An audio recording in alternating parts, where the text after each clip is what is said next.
With an estimated 1.3 million Ukrainian Canadians, rallies like this one in Niagara Falls are meant to raise awareness of tensions in Ukraine.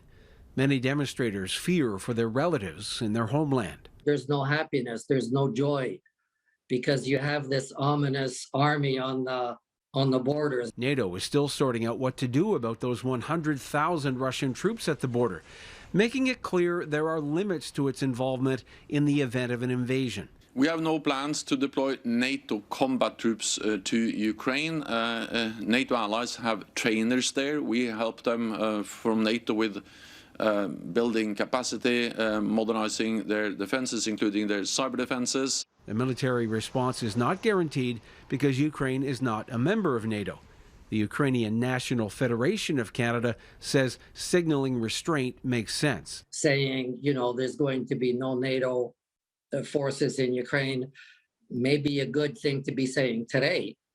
But, once the first Russian bomb lands, or maybe when the first tank comes in, that may be an opportunity to change a position. Canada is not a central player in world politics, but the government is making moves.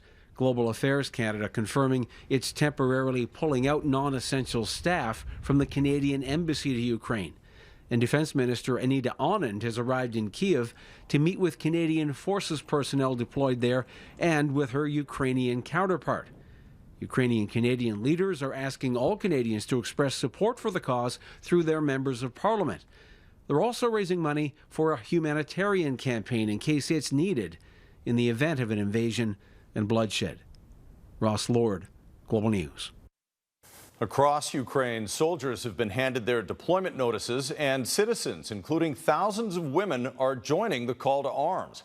Our Europe Bureau Chief, Crystal Goomansingh, is in Kyiv tonight. Two sergeants, both under 30, about to be deployed to Ukraine's conflict zone in the eastern border region known as Donbass. Canadian soldiers from Operation Unifier helped train the Rapid Response Brigade members. Global News met up with the soldiers at a military museum. Raptor, that's his call sign, says this will be his fourth deployment in the region where the Ukrainian military has battled Russian-backed separatist factions since 2014. He explains at first his parents and brother worried about him, but he says now it's harder for his parents. His brother is being deployed with him in the National Guard.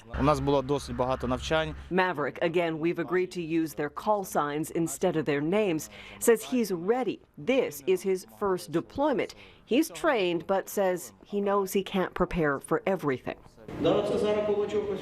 Far from any battle lines, these women in Kyiv are also bracing for a worst-case scenario.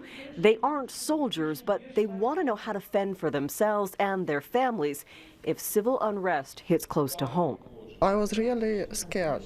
I had bad sleep at night, and I was thinking about that I need to develop plan A, plan B, and plan C. And we all know from the history of the recent conflicts that more civilians actually die than combatants.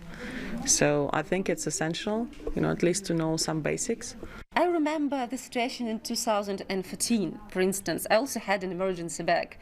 I had a newborn and I had an emergency bag, and I was really scared. But now my husband is going to join territorial defense, and I'm going to have this training, and I'm going to find more information and to be more prepared. The workshop's leader, Alexander Beletsky, says Canadians helped develop the course.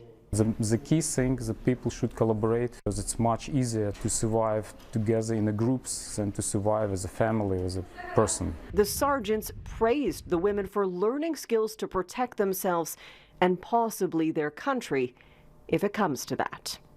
Crystal Goomansingh, Global News, Kyiv.